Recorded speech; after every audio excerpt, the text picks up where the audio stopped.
Hi friends, ഈ ചാനലിൽ discuss ചെയ്യുന്ന സ്റ്റോക്കുകൾ ഒരു ബൈ സെൽ റെക്കമെൻഡേഷൻ അല്ല. കാരണം ഒരു സ്റ്റോക്ക് ഷോർട്ട് ടേം കാലയളവിൽ എങ്ങനെയാണ് നീങ്ങുകയെന്ന് ആർക്കും പ്രവചിക്കാനാവില്ല. കമ്പനികളുടെ ഹിസ്റ്റോറിക്കൽ പെർഫോമൻസ് ഒരിക്കലും അതിൻ്റെ ഫ്യൂച്ചർ പെർഫോമൻസിൻ്റെ ഒരു ഗ്യാരണ്ടിയും അല്ല. അപ്പോൾ അതുകൊണ്ട് അവൈലബിൾ ഇൻഫർമേഷൻ വെച്ച് ആണ് ഇവിടെ സ്റ്റോക്കുകൾ ഡിസ്കസ് ചെയ്യുന്നത്. എന്നാൽ ആ സ്റ്റോക്കിനെ കുറിച്ചോ അത് റെപ്രസെൻ്റ് ചെയ്യുന്ന ബിസിനസ്സിനെ കുറിച്ചോ അതിൻ്റെ സെക്ടറിനെ കുറിച്ചോ എല്ലാ വിവരങ്ങളും നമുക്ക് ലഭ്യമാകണമെന്നില്ല. കൂടാതെ ഈ മാനേജ്മെൻറ്റിൻ്റെ ഇൻസൈഡ് ഇൻഫർമേഷൻസ് അതൊന്നും നമുക്ക് കിട്ടാനുള്ള സാധ്യത വളരെ കുറവുമാണ്. അപ്പോൾ അതുകൊണ്ട് തന്നെ ഒരു സ്റ്റോക്കിനെ കുറിച്ച് സംസാരിക്കുമ്പോൾ അത് ഒരു പൂർണ്ണമായ വിവരമായിട്ട് നമ്മൾ എടുക്കാൻ പാടില്ല. അതുകൊണ്ട് നാം ഇൻവെസ്റ്റ് ചെയ്യുന്ന സ്റ്റോക്കിനെ കുറിച്ച് ഏതൊക്കെ കോണിൽ നിന്ന് അറിവുകൾ കിട്ടുമോ അത് ശേഖരിക്കുക. കാരണം ഏതൊരു അറിവും ചെറുതല്ല. അപ്പോൾ അത് മാക്സിമം കളക്ട് ചെയ്യാൻ ശ്രമിക്കുക. കാരണം നമ്മൾ ഇൻവെസ്റ്റ് ചെയ്യുന്നത് ഒരു ബിസിനസ്സിലാണ്. നമ്മളുടെ ഹാർഡ് ഏൺഡ് ആയിട്ടുള്ള മണിയാണ് അതിൽ നിക്ഷേപിക്കുന്നത്. അതുകൊണ്ട് എത്രമാത്രം അതിനെക്കുറിച്ച് അറിയുന്നു അത്രക്കും നല്ലതാണ്. അപ്പോൾ ഇവിടെ പരാമർശിക്കുന്ന ഈ രണ്ട് സ്റ്റോക്കുകളെ കുറിച്ച് നിങ്ങൾ കൂടുതൽ പഠനം നടത്തണം എന്ന് സൂചിപ്പിച്ചുകൊണ്ട് നമുക്ക് സ്റ്റോക്കിലേക്ക് പോകാം. R4iയിലേക്ക് എല്ലാവർക്കും ഒരിക്കൽ കൂടി സ്വാഗതം. BCL ഇൻഡസ്ട്രീസ് എന്ന് പറയുന്ന സ്റ്റോക്ക്, അതായത് BCL എന്ന് പറയുന്നത് ബാറ്റിൻഡ കെമിക്കൽസ് ലിമിറ്റഡ് എന്നാണ് അതിൻ്റെ അർത്ഥം. ഈ പഞ്ചാബിലുള്ള ഒരു പ്ലേസ് ആണ് ബാറ്റിൻഡ എന്നാണ് മനസ്സിലാക്കാൻ കഴിയുന്നത്. അപ്പോൾ BCL ഇൻഡസ്ട്രീസ് ലിമിറ്റഡ് ഇന്ത്യയിലെ ഒരു ലാർജസ്റ്റ് അഗ്രോ പ്രോസസ്സിംഗ് മാനുഫാക്ചറിങ് കമ്പനിയാണ്. ഇപ്പോൾ ഇവർ പ്രധാനമായിട്ടും എഡിബിൾ ഓയിൽസ്, അതുപോലെ റൈസ് മില്ലിങ്, ഗ്രെയിൻ ബേസ്ഡ് ആയിട്ടുള്ള ഡിസ്റ്റിലറി, അതുപോലെ റിയൽ എസ്റ്റേറ്റ് തുടങ്ങിയ മേഖലകളിൽ പ്രവർത്തിക്കുന്ന, പ്രത്യേകിച്ച് പഞ്ചാബ് അതുപോലെ വെസ്റ്റ് ബംഗാൾ ഈ രണ്ട് സംസ്ഥാനങ്ങളെ കേന്ദ്രീകരിച്ച് പ്രവർത്തിക്കുന്ന ഒരു കമ്പനിയാണ്. അപ്പോൾ ഇവരുടെ ഒരു ബിസിനസ് സെഗ്മെൻറ്റ് നമ്മൾ നോക്കിക്കഴിഞ്ഞാൽ എഡിബിൾ ഓയിലും അതുപോലെ വനസ്പതി അതുപോലെ റൈസ് തുടങ്ങിയ ഒരു മേഖലയിൽ നിന്ന് ഇവർ ഏകദേശം 59% റവന്യൂ ആണ് ക്രിയേറ്റ് ചെയ്യുന്നത്. അപ്പോൾ അതിലവരുടെ പ്രൊഡക്റ്റുകൾ വരുന്നത് വനസ്പതി, റിഫൈൻഡ് ഓയിൽ, ഈ സീഡ്സിൽ നിന്ന് ഓയിൽ ആൻഡ് സോൾവെൻറ്റ് എക്സ്ട്രാക്ഷൻ, അതുപോലെ ബസ്മതി റൈസ് തുടങ്ങിയൊക്കെയാണ് ഇവരുടെ പ്രധാന പ്രൊഡക്റ്റുകൾ ഈ ഒരു സെഗ്മെൻറ്റിൽ നിന്ന് വരുന്നത്. അപ്പോൾ അതിൽ നമുക്ക് ചില ബ്രാൻഡുകൾ, ഇപ്പോൾ ഹോം കുക്ക് അതുപോലെ മുരളി തുടങ്ങിയ ബ്രാൻഡുകൾ നമുക്ക് കാണാൻ കഴിയും. ബസ്മതി റൈസിൽ നമുക്ക് ഹോം കുക്ക് അതുപോലെ വൈറ്റ് ഗോൾഡ്, പെർമാൾ തുടങ്ങിയിട്ടുള്ള ബ്രാൻഡുകൾ കാണാൻ കഴിയും. അതുപോലെ വനസ്പതിയൻ ഗീയിൽ നമുക്ക് ഹോം കുക്ക് കൂടാതെ ഡിയോ ഖജൂർ എന്ന് പറയുന്ന ബ്രാൻഡുകളും കാണാൻ കഴിയും. അപ്പോൾ ഇതൊക്കെയാണ് ഇവരുടെ പ്രധാനപ്പെട്ട 59% റവന്യൂ ക്രിയേറ്റ് ചെയ്യുന്ന ഒരു ബിസിനസ്. മറ്റൊരു പ്രധാനപ്പെട്ട ബിസിനസ് ഡിസ്റ്റിലറിയാണ്. ഇപ്പോൾ ഡിസ്റ്റിലറിയിൽ പ്രധാനമായിട്ടും പ്രൊഡ്യൂസ് ചെയ്യുന്നത് ഇത്തനോളും അതുപോലെ എക്സ്ട്രാ ന്യൂട്രൽ ആൽക്കഹോളുമാണ്.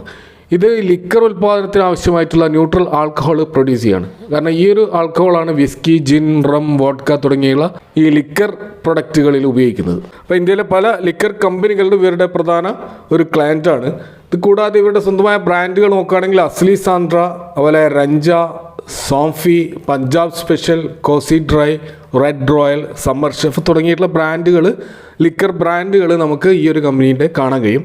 മൊത്തത്തിൽ ഡിസ്റ്റിലറി ആ ഒരു മേഖലയിൽ നിന്ന് ഇവർക്ക് കിട്ടുന്ന റവന്യൂ എന്ന് പറയുന്നത് 40% ആണ്. ഇനി ബാക്കി വരുന്ന 1% മാത്രമാണ് റിയൽ എസ്റ്റേറ്റ് മേഖലയിലുള്ളത്. ഇപ്പോൾ രണ്ട് പ്രധാനപ്പെട്ട റിയൽ എസ്റ്റേറ്റ് പ്രൊജക്റ്റാണ് ഇവരുടെ പഞ്ചാബിലുള്ള ബാറ്റിൻഡ എന്ന് പറയുന്ന സ്ഥലത്ത് ഇവർക്കുള്ളത്.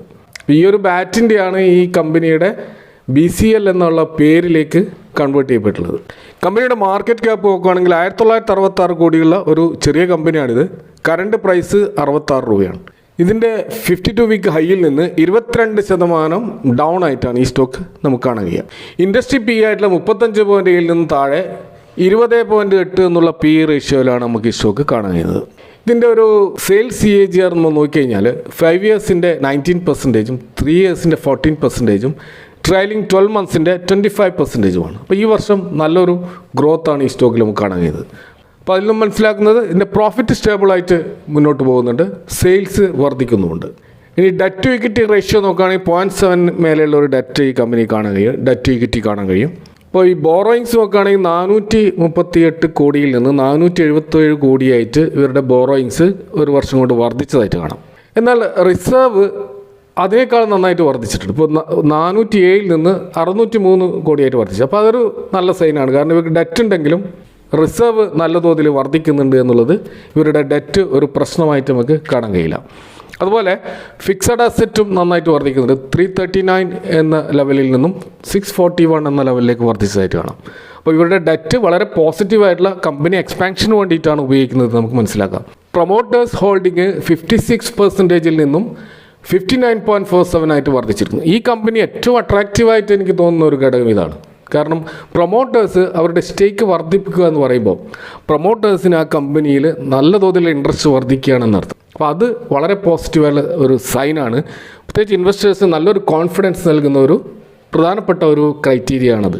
കമ്പനിയുടെ ഒരു ഡെയിലി ചാർട്ട് നമ്മൾ നോക്കിക്കഴിഞ്ഞാൽ അവിടെ നമുക്കൊരു ബ്രേക്ക് ഔട്ട് ഫോം ചെയ്തതായിട്ട് കാണാം. അപ്പോൾ 200-ഡേ മൂവിങ് ആവറേജിനും അതുപോലെ 50-ഡേ മൂവിങ് ആവറേജിനും മുകളിൽ ക്ലിയർ ആയിട്ടുള്ള ഒരു അപ് ട്രെൻഡിൽ ഈ സ്റ്റോക്ക് പോകുന്നതായിട്ട് നമുക്ക് കാണാൻ കഴിയും. അപ്പോൾ 86 എന്നുള്ള അതിൻ്റെ ഒരു പ്രീവിയസ് അതൊരു ഇമ്മീഡിയറ്റ് ടാർഗറ്റായിട്ട് വെച്ചുകൊണ്ട് നമുക്ക് ഈ സ്റ്റോക്കിൽ മുന്നോട്ട് നീങ്ങാവുന്നതാണ്. അപ്പോൾ ഈ സ്റ്റോക്ക് നിങ്ങളുടെ കൂടുതൽ പഠനത്തിന് വേണ്ടി വിട്ടുതരികയാണ്. രണ്ടാമത്തെ സ്റ്റോക്ക് ഫിലാടെക്സ് ഇന്ത്യ എന്ന് പറയുന്ന കമ്പനിയാണ്.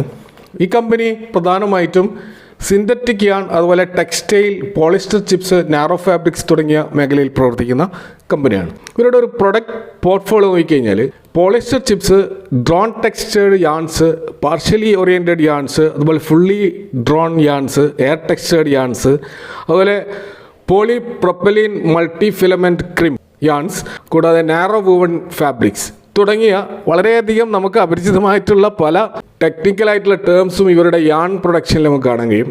അതുപോലെ തന്നെ ഇവരുടെ വാല്യൂ ആഡഡ് പ്രൊഡക്ട്സ് നോക്കുകയാണെങ്കിൽ അത് ഒരു 4 വേരിയൻ്റ് ആയിട്ട് നമുക്ക് കാണാൻ കഴിയും. കംഫർട്ട്, അതുപോലെ ടച്ച്, ഫാൻസി, എഫക്റ്റ് തുടങ്ങിയ 4 വേരിയൻറ്റിൽ അവരുടെ ഒരു വാല്യൂ ആഡഡ് പ്രൊഡക്റ്റുകൾ നമുക്ക് കാണാൻ കഴിയും. ഇത് കൂടാതെ തന്നെ പല ടൈപ്പിലുള്ള വാല്യൂ ആഡഡ് പ്രൊഡക്റ്റുകളും ഇവരുടെ പോർട്ട്ഫോളിയോയിൽ കാണാൻ കഴിയും. കമ്പനിയുടെ ഒരു ജോഗ്രഫിക്കൽ പ്രസൻസ് നോക്കുകയാണെങ്കിൽ 15ഓളം സ്റ്റേറ്റുകളിലും യൂണിയൻ ടെറിട്ടറികളും ഒക്കെ വ്യാപിച്ചു കിടക്കുന്ന ഇന്ത്യയിൽ നല്ല പ്രസൻസ് ഈ കമ്പനിക്കുണ്ട്. കൂടാതെ 19ഓളം രാജ്യങ്ങളിൽ ഇവർ എക്സ്പോർട്ട് ചെയ്യുന്നുണ്ട്.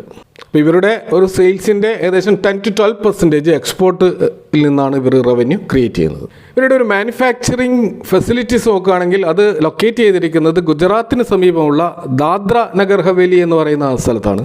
കൂടാതെ ഗുജറാത്തിൽ മറ്റൊരു മാനുഫാക്ചറിങ് ഫെസിലിറ്റി ഉള്ളത് ഗുജറാത്തിലെ പോർട്ട് സിറ്റി ആയിട്ടുള്ള ദഹേജ് എന്ന് പറയുന്ന സ്ഥലത്താണ്. അപ്പോൾ ഇത് വളരെ സ്ട്രാറ്റജിക്കലായിട്ട് ഇമ്പോർട്ടൻ്റ് ആയിട്ടുള്ള ലൊക്കേഷൻസ് ആണ്. പ്രത്യേകിച്ച് പോർട്ടിനടുത്ത് അതുകൊണ്ട് തന്നെ ഇവർക്ക് റോ മെറ്റീരിയൽ ഇമ്പോർട്ട് വളരെ ഈസിയാണ്, എക്സ്പോർട്ടും വളരെ ഈസിയാണ്. കമ്പനിയുടെ മറ്റൊരു പ്രത്യേകത ഇവരുടെ 2 പ്ലാന്റിലും ഇവർ ഉൽപ്പാദനത്തിന് വേണ്ടി ഉപയോഗിക്കുന്ന ഇലക്ട്രിസിറ്റി സ്വന്തമായിട്ട് സോളാർ പവർ പ്ലാന്റിലാണ് ഇവർ പ്രൊഡ്യൂസ് ചെയ്യുന്നത്. കമ്പനിയുടെ ഒരു മാർക്കറ്റ് ക്യാപ്പ് നോക്കുകയാണെങ്കിൽ 2869 കോടിയുള്ള ഒരു സ്മോൾ ക്യാപ്പ് കമ്പനിയാണ്. കറണ്ട് പ്രൈസ് 64.6 എന്ന ലെവലിലാണ് നമുക്ക് കാണാൻ കഴിയുക. അതിൻ്റെ 52 വീക്ക് ആയിൽ നിന്നും 17% ഈ സ്റ്റോക്ക് കറക്റ്റ് ചെയ്തിട്ടുണ്ട്. ഇൻഡസ്ട്രി പി ഇ ആയിട്ടുള്ള 25-ന് താഴെ 22.9 എന്നുള്ള പി ഇയിൽ അണ്ടർ വാല്യൂഡ് ആയിട്ടാണ് നമുക്ക് ഈ സ്റ്റോക്ക് കാണാൻ കഴിയുക. CAGR സെയിൽസ് ഗ്രോത്ത് നോക്കുകയാണെങ്കിൽ 10 ഇയേഴ്സിൻ്റെ 9%, 5 ഇയേഴ്സിൻ്റെ 8%, 3 ഇയേഴ്സിൻ്റെത് 24%. അപ്പോൾ ലാസ്റ്റ് 3 ഇയേഴ്സ് നല്ലൊരു സെയിൽസ് CAGR ഗ്രോത്ത് ഈ സ്റ്റോക്കിൽ കാണാം. എന്നാൽ ട്രെയിലിംഗ് 12 മന്ത്സിൽ അത് -2 ആയിട്ട് ഡൗൺ ആയതായിട്ടും കാണാം. അതുപോലെ പ്രോഫിറ്റ് ഗ്രോത്ത് നോക്കുകയാണെങ്കിൽ 10 ഇയേഴ്സ് 28% ആണ്, 5 ഇയേഴ്സ് 6% ആയിരുന്നു, ലാസ്റ്റ് 3 ഇയേഴ്സ് -13% ആയിരുന്നു. അതായത് ലാസ്റ്റ് 3 ഇയേഴ്സിൻ്റെ സെയിൽസ് നല്ല തോതിൽ വർദ്ധിച്ചിട്ടുണ്ടായിരുന്നെങ്കിലും ആ സമയത്ത് പ്രോഫിറ്റ് കുറഞ്ഞിരുന്നു. അതിൻ്റെ പ്രധാനപ്പെട്ട കാരണം ക്രൂഡ് ഓയിൽ പ്രൈസിലുണ്ടായിട്ടുള്ള ഫ്ലക്ച്വേഷൻസും അതിൻ്റെ വളറ്റിലിറ്റിയുമാണ്. എന്നാൽ ട്രെയിലിംഗ് 12 മന്ത്സിൽ പ്രോഫിറ്റ് വർദ്ധിച്ചതായിട്ട് കാണാം, 95% വർധനവ് കാണാം. അപ്പോൾ അവിടെ പ്രവർത്തിച്ചിട്ടുണ്ടാവുക ക്രൂഡ് ഓയിലിൻ്റെ പ്രൈസ് ഡൗൺ ആയത് ഈ സ്റ്റോക്കിന് അനുകൂലമായിട്ട് വന്നിട്ടുണ്ടാവാം. അപ്പോൾ കമ്പനിയുടെ ഒരു കോൺകോൾ ഗൈഡൻസിൽ നമ്മൾ നോക്കുമ്പോൾ കാണുന്നത് അവർ പറയുന്നത് അവരുടെ എബിറ്റ മാർജിൻ ഈ FY25 സെക്കൻഡ് ഹാഫ് ആകുമ്പോഴത്തേക്കും അത് 9% ആയിട്ട് തന്നെ തുടരുമെന്നാണ്. അതായത് കാര്യമായിട്ടുള്ള ഒരു ചേഞ്ചസ് സെക്കൻഡ് ക്വാർട്ടറിൽ ഇവർ പ്രതീക്ഷിക്കുന്നില്ല. അതിന് പ്രധാനപ്പെട്ട ഒരു കാരണമായിട്ട് അവർ പറയുന്നത് ചൈനയിൽ നിന്നുള്ള ഇമ്പോർട്ട് അത് വളരെയധികം ഈ ഇന്ത്യൻ ടെക്സ്റ്റൈൽ സെഗ്മെൻറ്റിനെ ബാധിക്കുന്നുണ്ട്. പ്രത്യേകിച്ചിട്ട് ചൈനയിൽ നിന്ന് വളരെ ലോ കോസ്റ്റിൽ ഡംപ് ചെയ്യുകയാണ് ചെയ്യുന്നത്. അപ്പോൾ ആ ഒരു മേഖലയിൽ ഗവൺമെൻറ് എന്തെങ്കിലും തീരുമാനങ്ങൾ എടുക്കുകയാണെങ്കിൽ തീർച്ചയായിട്ടും ഈ സ്റ്റോക്കിൽ നല്ലൊരു സെയിൽസ് ഇംപ്രൂവ് നമുക്ക് കാണാൻ കഴിയും. അപ്പോൾ കമ്പനിയുടെ ഒരു ഡെറ്റ് ടു ഇക്വിറ്റി പൊസിഷൻ നോക്കുകയാണെങ്കിൽ 0.19 എന്ന് പറയുന്ന വളരെ നെഗ്ലിജിബിൾ ഡെറ്റുള്ള, പ്രൊമോട്ടേഴ്സ് അവരുടെ ഹോൾഡിംഗ് ഒന്നും പ്ലെഡ്ജ് ചെയ്യാത്ത വളരെ ക്ലീൻ ആയിട്ടുള്ള ഒരു സ്റ്റോക്കാണ്. പ്രൊമോട്ടർ ഹോൾഡിംഗ് 64.8% ഈ സ്റ്റോക്കിലുണ്ട്. ഫോറിൻ ഇൻവെസ്റ്റേഴ്സിൻ്റെ 5.2% ഹോൾഡിങ്ങും ഈ സ്റ്റോക്കിലുണ്ട്. ഡൊമസ്റ്റിക് ഇൻവെസ്റ്റേഴ്സ് ഈ സ്റ്റോക്കിൽ ഈ മാർച്ച് 2004 എൻട്രി ചെയ്തിട്ടുള്ളത്. 2.35% ഡൊമസ്റ്റിക് ഇൻവെസ്റ്റേഴ്സിൻ്റെ പ്രസൻസ് ഈ സ്റ്റോക്കിൽ കാണാൻ കഴിയും. അപ്പോൾ അത് ഈ സ്റ്റോക്കിൽ വളരെയധികം പോസിറ്റീവായി വന്നിട്ടുണ്ട്. അപ്പോൾ ഈ ചാർട്ട് നമ്മൾ നോക്കിക്കഴിഞ്ഞാൽ ഈ സ്റ്റോക്കിൽ ഒരു റിക്കവറി സ്റ്റോക്ക് ശ്രമിക്കുന്നതായിട്ട് കാണാൻ കഴിയും. അതായത് 200-ഡേ മൂവിങ് ആവറേജിനും അതുപോലെ 50-ഡേ മൂവിങ് ആവറേജിനും മുകളിലാണ് ഈ സ്റ്റോക്ക് ഇപ്പോൾ നിൽക്കുന്നത്. അപ്പോൾ നമുക്ക് ഈ റീസെൻ്റായിട്ട് കാണാൻ കഴിയും അവിടെ ഒരു ഡെത്ത് ക്രോസ് ഫോം ചെയ്തതായിട്ട് കാണാം. അതായത് 200-ഡേ മൂവിങ് ആവറേജിനെ 50-ഡേ മൂവിങ് ആവറേജ് ക്രോസ് ചെയ്ത് താഴോട്ടേക്ക് പോകാനുള്ള ഒരു ശ്രമം നടത്തിയിരുന്നു, പക്ഷേ അത് വിജയിച്ചിട്ടില്ല.